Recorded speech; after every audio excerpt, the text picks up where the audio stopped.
Okay, we're good. All right, so I'll see y'all later. all right, bye. So you just go, you can go to sleep, and we'll. So, just are you rolling? Yeah. Okay. So Jamie, so I don't know anything about you except seeing you out and about in your van taking pictures. So I wanted to just find out as much as I can this afternoon about where you come from, what do you do? But tell me, are you from Memphis? No, I was born in Greenville, Mississippi, but we moved every year up until, high school. I wound up here in high school, and then lived here for the most of that. Moved away at times, just long enough to realize that Memphis was the place to be. So how did photography come in? Was that your first, I always ask this, but what was your first creative expression of any kind? Probably when I was 12, my mother's twin, Sherilyn Weed, came back from Germany and brought me a Yashica it was a Yashica rangefinder, 35 millimeter, and a German turntable, so I could play records and take pictures. My mother worked at Walmart, so she could get film processed cheap and easy because she was always there.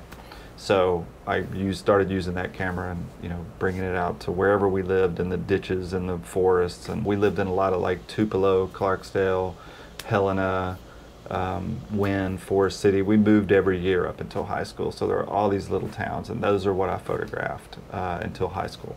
So and then I always had a camera. What excited you about photography? What were you doing? Were you doing anything creative before that? Building forts. Just building. Well, that's creative. Creative forts. No, but it's interesting how your creativity, people's creativity, comes out. I think it was really exploring. It was more of a mechanical exploration, but the outcome was something that I saw that was always there. Like the pictures came back, and that was a moment in time from 2 weeks ago or however long it took to get the film, and you didn't know what you were getting. You never knew if it was going to work out, so it was trial and error.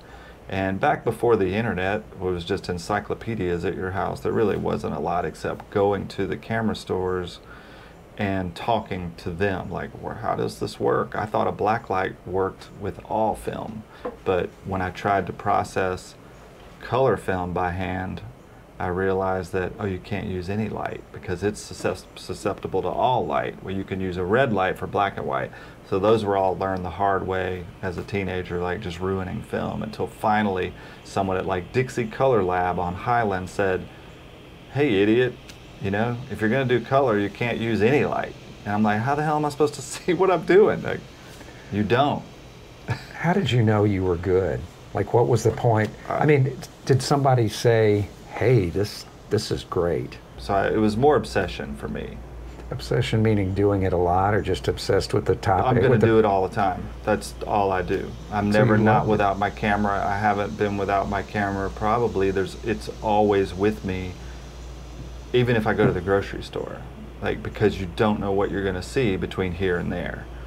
Something could happen, Well, do you remember the first photo you really were crazy about? And that's a good one. It was probably when I was in 6th grade. And we lived in Forest City, Arkansas, and we lived right next to some railroad tracks. And I used to hang around the railroad tracks a lot because they were really 30 yards from our house. And I would line up rocks that were along the railroad tracks as far as I could and just wait for a train. I knew it wasn't going to derail the train, but it was interesting. It was really fun to watch. That'd be great. So a train wreck was your first. Yeah, yeah. Well, when I first did it, I thought, oh no, what have I done? But then it just crushes them, So I took a photograph of all the rocks lined up, and that was kind of. I don't have that anymore, of course, because I didn't know negatives were important when I was, 12 or 13. Is the pictures that were important. So I didn't keep up with the negatives until I was in high school.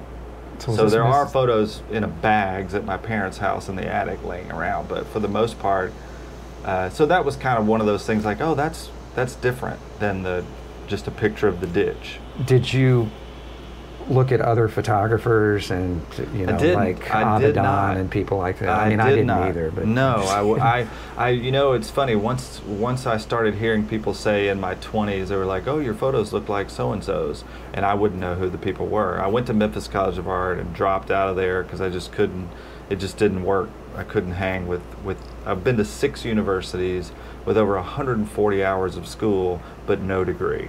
You know, just switched around too much and went to so many, University of Memphis, MCA, West Texas A&M, Valdosta State University in Georgia, Amarillo College in Amarillo, lived there for 4 years. Well, just think of all the honorary degrees you're going to get someday. You know? Yeah, right. Well, this is incredible. But did you ever, at one point, when you were doing all this college, I know you said you majored in photography, was that at any point what you wanted to do? I mean, I want to be a professional photographer. So the most hours I have in school are cultural anthropology. That was the one I stuck with the longest and almost made it through, but my oppositional reflex kicked in. It's just, can't help it, you know, and I like that. It didn't work out. But I got I wasn't going to be an anthropologist. I just wanted to understand people better. So that's all I was doing there, was like figuring out, thought I could figure out at that time, like, I want to find out what you guys all do. At what age did you get paid for photography the first time? Well, I'm leaving out a huge section, because when I was 19, in the midst of whatever the hell else I was doing, I answered an ad in the paper to do the photographs at the Memphis Queen Line riverboats. Oh, wow. So what year would that be? That was 89. So from 89 until 2011, I owned the business to do the photos at the riverboats, purely by answering an ad in the paper and being obsessed, because he realized that I could do it, and the business wasn't going to go under if he sold it to me. And so that's what I did in the summers forever. Even when I didn't live here, I came back here and lived in the summers just to do that, because it was all cash. It was ridiculous hours, but it was fun. Was it just people getting on and off the boat? Or if you rode the boat, if you bought a ticket, if you've ever ridden that boat through the 90s or the early 2000s, I probably took your picture. Would you be at the gangplank? It would at the gangplank. We forced everybody. It was kind of like, hey, we take your pictures at the welcome aboard the Memphis Queen Line. We take your pictures, your board, step right over there. Boom. I was really fast, which is probably one reason I'm really fast at what I do now, is because for 20 years I didn't have to look at my meter. I knew what the obsession of that and me doing it so much made it second nature. The camera became second nature. If you take 500 photos of people a week, and the sun's going behind a cloud, and you're using film, and it's coming and going constantly, you make adjustments on the fly, you know you're not going to get paid unless you do it correctly. You learn, and it becomes effortless. So that's probably one reason, one skill that stuck over everything, that kind of helped me be whatever it is I am. So you did that for 20 years, but when did, yeah. I can't wait to hear about the van.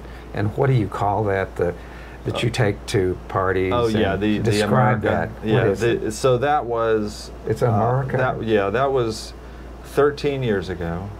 I was definitely looking for a little camper to do a mobile portrait studio. That was the whole concept in my mind. I needed something to do. I found it. The guy wanted too much money. A month later, he still couldn't sell it. I bought it in Pea Ridge, Arkansas, drove up to Arkansas in one day and came back. It was like 7 hours there. What is it? Describe it. What is it? It was a 1950 little teardrop camper.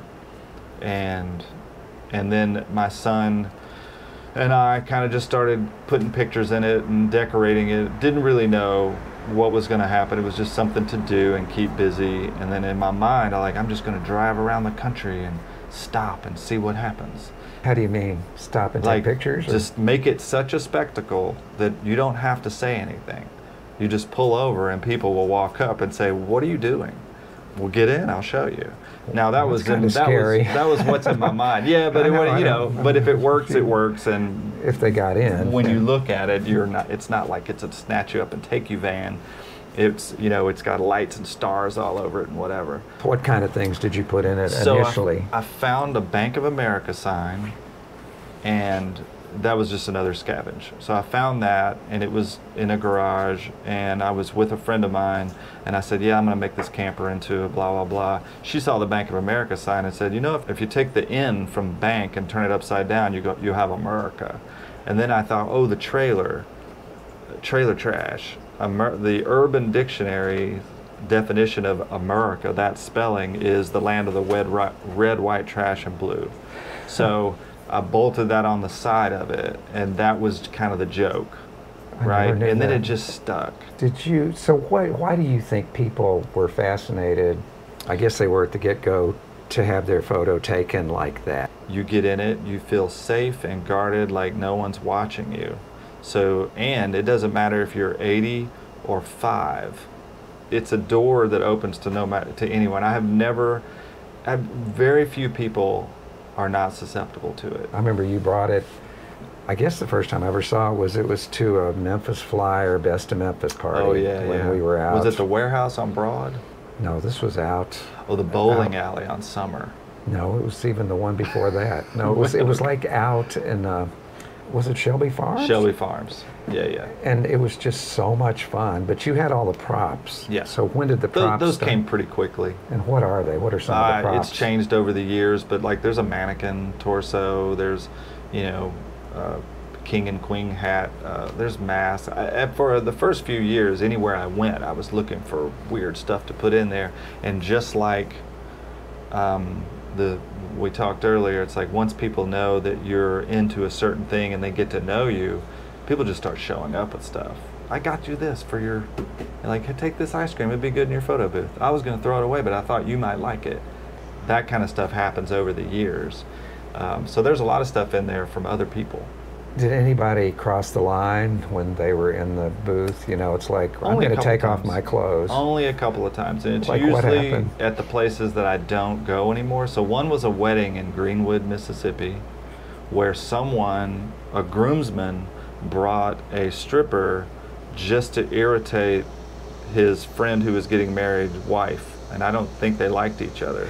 So he paid someone that worked at a strip club to come with him as a date, and then in the photo booth, pulled her top off for just when the photo was about to be taken. Who was in the booth? Who was in there at that time? I didn't know any of these people. But there were more than one person in there, right? It was probably him and her and another couple.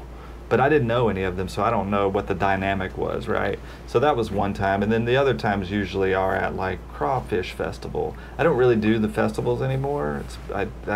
That got old really quickly. They're great, but not for the photo booth because people get drunk and it's just too much. What was the other time? At a Crawfish Festival, same thing. Really? Yeah. Same stripper? No. No, I'm just kidding. Good one, though. That's could have been. I wasn't looking. But how about during COVID? People weren't going to get in little vans. Oh, no. At that point, everything shut down, and it was kind of nice. Was that kind of a result of how the people being at home series started? Oh, yeah. Was that because you weren't doing that? It was because of my obsession about not being bored or constantly having to keep moving. I called a couple of friends and said, hey, can I just photograph you through your windows? What made you think of that? I mean, it's such a great idea. I got the rules, it's like, all right, there are new rules to live by. You don't have a party. Don't go around people. Keep your distance, whatever. We didn't have masks at the time because there was a shortage, and they were, everybody was just kind of like, stay in your neighborhood, don't do anything. So I felt as long as I'm following those rules, like, you stay in your house. I'll call you, I'll put in a headphone, we can talk. To be able to go to all those houses, for one thing, and to call those people, I mean, it's something, it's like journalism. I mean, you have to talk to people. Oh yeah, you have to make the small talk in the beginning. They were also 15-minute shoots. So it would be, show up, how you doing, how you going, I know it's got to be hard, blah, blah, blah. here we go. Let's take a picture you want. Where would you like to have a picture made? And then I'd say, okay, now we're going to do what I want. So, you know, you kind of give and take. It's always a collaboration. I think it's the same with if somebody sits down to do a portrait, or if I'm interacting with anyone like that. It's like, what do you want? You know, and then I say, well, here's what I want. It might be weird. And then they feel like, well, he already asked me what I wanted. And they either say yes or no, but they had the opportunity. And then it just became out of control. My wife Leah had to get involved because it needed like a Google sign-up sheet and a spreadsheet, and 1,200 people signed up. And that's when I was like, oh no. And then I felt obligated to really go to everybody's house. You went to 1,200? I went to 834. And then that was 2.5 months later, and then it started getting hot, and I was just exhausted. So I had to call it. Well, so, and your show was at Crosstown. It was the first show after the first show after COVID. So we didn't have an opening, you know. We had a closing, and really the closing was, you can have your picture if you come to the closing and get it. Because I think I put up 700. I put up about 700 photos, and then another 100 went on digital. Everybody was represented that was shot, but some had to be digital projections because we just didn't have enough space. What's big picture? I mean, is there something that you haven't done photograph-wise, like I want to go to Africa and shoot the big game? In high school, I also started doing mail art. I would mail postcards to fellow students in high school and then wait for them to start talking about it in class. I've been getting these. What is this? So I would take pictures, and then I would have them processed at the time at like Target, and you could go get your stuff, and then I would write on the back of it maybe a weird thing, and then write their address and put a stamp on it and put it in the thing, and it wouldn't have a return address. And I would mail postcards to people anonymously I've done it for 30 years. And there's been lulls. Like what kind of weird things did you write on it? Well, usually not weird. No, not about that. Like, you're going to the dark place. Okay. No, it would be like a guy fishing on the banks of the Mississippi, and he's holding up this crazy big fish. And I would write, it took him 20 worms to catch this fish. Oh, okay. You know, like a weird piece of information. But you wouldn't say it was you sending it? No, it would just be anonymous. And so in school, I would start hearing the people. I would mail it to people that I knew, and they would maybe sit next to me, and then they would start. And then I started mailing it to people at their jobs that I knew, or to restaurants that I really liked, or to people that I would meet. And I thought they were really great. I like this person. I like what they do. I would just start mailing postcards. And it did get to the point where people were a little, I heard enough of people that were a little paranoid about it. So I made a website called Amurica Photo in like 1999. And I started posting the postcard images on that website. So if you got a postcard, it'd have Amurica Photo stamp on it. And you could go to the website and then learn about why you received it. It was still anonymous, but there was an answer. Down the road, do you still see yourself living in Memphis, taking photos, different concepts? At this moment, I would love to see myself mailing out 500 postcards a month, and that's all I'm doing. That and might 500 happen. people are paying me $20 a month to receive their piece of art, and I don't have to go do anything else. That would be amazing. I could see, but you want to stay in Memphis. Oh yeah, I'm not. I mean, considering the floods and the fire and the hurricanes on every other zone in this country, Memphis is looking pretty good. What else do you like about Memphis? Besides the water and the music and the and the people, I like the ask for forgiveness instead of permission. I find a freedom in Memphis that I don't feel a lot of people get in other cities. And heck, even if you lived in Arkansas, you can drive 10 miles and still be like, come on, you're in Memphis. You've also got this personality. I mean, you're laid back, and is that something that's just you, or did you acquire that over time by definitely over time working with people? Yeah, and having, you know, I don't know, an empathy, sympathy, and I always want people to be comfortable, and you know, I can make fart jokes. Mm-hmm. You know? Well, that always gets people relaxed. Exactly. And then send them a postcard. Yeah. Did anybody hate their picture that you took for the? If they did, they didn't tell me, but I think the house thing. Yeah, and some of the issues were like, you know, people divorced or broke up or whatever. So there are a few people that aren't in the book, and understandably, they were just like, it was a different time. It was 3 years ago. I'm trying to leave that behind. So you're not going to do a sequel? I hope not. So do you want to go in the house to look at the house? We can walk through the house to go. I like the way the living room looks with all that stuff. And you don't mind if I go in first, do you? No, please do. Now tell me, so you're married for how long? Your wife's Leah? About 12 years, Leah Keys, yeah. And is she a photographer? No, she works as a college advisor at the Crosstown High School. So she's been there about 4 years, I think. So who does the decor? This was her. When we first moved in together, I had 1 million jars that I collected, like old vintage jars full of things that I collected. Like what kind of things? Like what kind of things? It's going to seem so weird, but it's like fingernail clippings or teeth that friends of mine that work for dentists would give me. Like, oh, when people start to know you, they're like, I thought you would want this. No, I was. So that would happen. It's like, well, if I put it in this blue ball jar, you really can't tell what it is unless you look. But it would also be like block letters or, you know, pencils that I'd use down to nothing, whatever. Anything you can put in a jar, right? Whose fingernails? I'm stopping at that. Well, if I clip my fingernails, I'd rather them not go on the carpet. So. What about toenails? They just go in a jar. Toenails too? Yeah. Wow. Well, we can.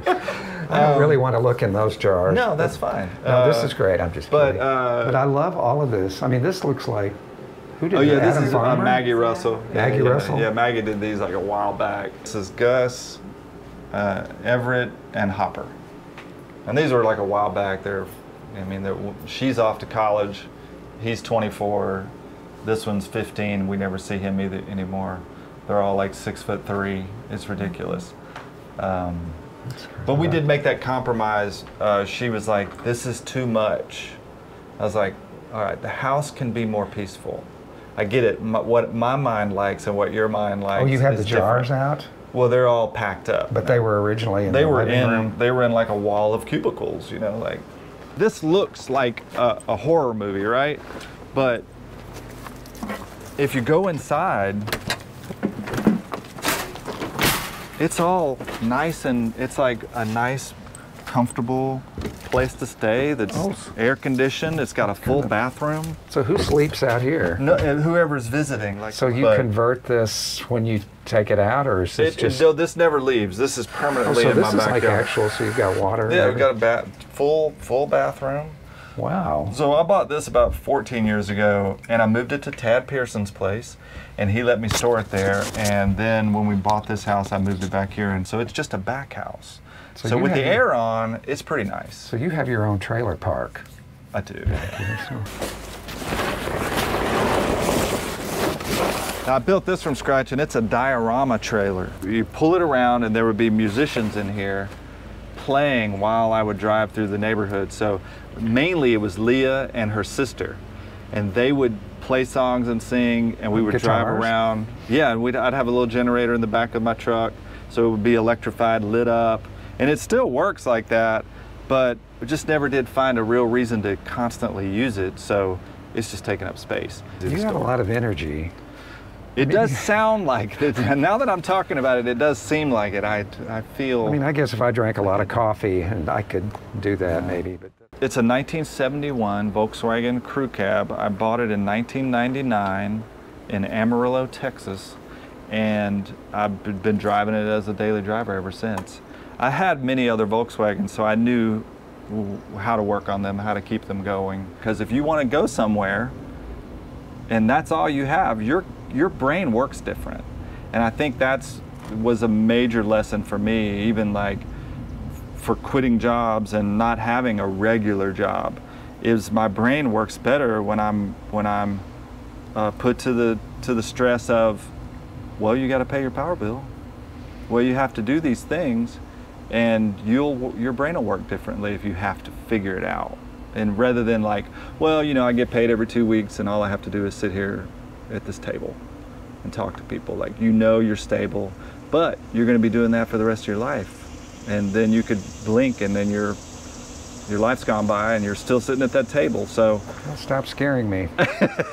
Anyway, not to get I've too never dark. seen a But the Volkswagen Volkswagen, yeah. So about 5 or 6 years ago, a friend of mine and I put a Subaru motor in it. So now it is rear. It's got a rear engine. That's where all the motors were in these.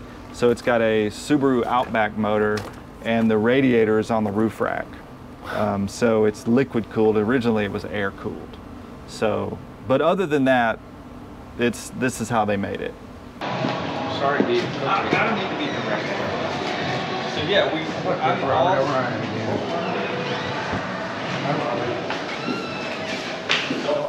my studio is all the way past the listening lab at the very end. And the other stuff that's on this hallway that's kind of nice is the listening lab is here, but Southern Groove Recording Studio. Have you been in there? Mm-mm. So that's Matt Ross Spang. So I know that. This is his studio. The space between the listening lab and me is the recording studio. How long have you been here? A year. Really? 1 year. What a great, was it hard to get a studio here? No, when I first. Oh, wow. When I first. So yes, we have, you know, more mannequins and stuff and less whatever. But I like that. Mr. Rogers. I photoshopped a boombox into Mr. Rogers. And this unapologetic. So here's the Tammy Faye Baker and me and my son that I mailed to. But is that real, or did you Photoshop No, that's it? real. We ran into her. Was she nice? And I said, can I get a she's picture? real nice. She was super nice. And then I mailed this whole box to Brandon Bell at Dennis Interactive 30 years ago. And he sent it back? Well, he gave it back to me because he said, I'm moving, I'm downsizing. I don't want to throw it away. And must have meant a lot to him. And so I would send postcards like this. It would be, my son fell asleep with orange Dracula or vampire teeth. That's a great picture. And then, you know, just, so that was probably 2003. So this is what you might receive in the mail. And these were all hand printed from negatives, because back then I had a color darkroom in my home. I would make 100 of these and then I'd mail them to 100 different people. These are people in Alabama I ran into that did chicken fights. And there was a 14-year-old boy that had fighting chickens, and these are the things that they hook to their legs to fight with. Hmm. Yeah, it's like in the one I wrote. Oh, send that to you. Cockfights are to the death. Dang. But, and then this is like my grandmother-in-law, she would always fall asleep in the back seat. And actually, I just started wanting to send the postcards again, so I printed these the other day. I went to Sardis Lake with my daughter before she went off to college, and I bought these ski masks and cut holes in them for the dog and her to do a portrait. So that's the next postcard. I've been kind of holding my tongue the whole time, but there's something about Dion Arbus, about these... about a lot of your stuff. I mean, just where it's people like doing that, very serious. Well, I don't want to go to the beach and relax. I don't want to go to the lake and relax. I don't want to go to a flea market and look for stuff. I want to go to all these places to set up something. That's what happens. The reason my life probably looks the way it does in a way is like, man, dyslexia and how I mix all that stuff up, numbers and words. Visual is much better for me. So you are dyslexic? Yeah. Is it a problem? No, not a problem for me, but it is a problem when my wife says, hey, get some cranberry juice. And then I come back with diet cran apple grape because it just looked like it was fine to me. So that's the problem with that, is the like weird little things that switch around, and if I really focus, I can tell. Whatever I have, I've made it work for me. My wife and her sister say I'm allergic to boredom. And that's what they used to always joke about. I'm like, what? Sounds like that's offensive. but it wasn't. It was just like, oh, you just don't like to sit still, can't sit still. And I think there's a lot of people like that. But you don't go out and play tennis or something when you're... Oh, no, I don't want to be that kind of busy. Do you do any... So when you relax, do you have to do something to relax, or is it the old, I'm taking photos as relaxes me? It's relaxing to me to go drive through Fraser and see what changed. To go down some neighborhood roads I've never been down. That's relaxing to me, is to scan the city. Or I'll go down by the Valero plant. There's a park there, and there's a sunken boat. Have you seen the big sunken? Mm-hmm. Like, I started going there years ago when it wasn't sunk, and then when it sank, Vanna White christened this boat in Cincinnati in 1991, I believe. And it's been sitting there for quite a while, and a pump stopped or something happened and it just sank. And then last year when the water was so low, earlier this year when the water was really low, you could walk out and get on it. Mm-hmm. And I went out and took a bunch of pictures, and then everybody started going, and then they started calling the police. But you can go down there, there's houseboats everywhere, and see this boat sticking up out of the water. So it's pretty cool. In other words, smokestacks. Don't have Vanna White christen your boat. No, it didn't last very long. Who cooks? Well, I guess you don't. Neither one of us. What do you do? No, we both trade off. The kids are growing up and leaving, so there's not as much of a desperate dinner time when it comes to that. But yeah, we both share in that stuff. It's all pretty shared. I think we've exhausted everything. We're talking about what you had for dinner. What you have for dinner last night? Oh, I had I did find, this isn't the one, but at a garage sale, I found a skull once, and it looked really real, and I took it to a friend of mine who's a biology teacher, and he was like, this is a real skull for $10. And it was from Parsippany, New Jersey, and he said, oh yeah, there's a medical school there. Anyway. Not this one. Not this one. Where's the real skull? I think my son took it and put it at his house. Oh no, it runs in the family. Yeah.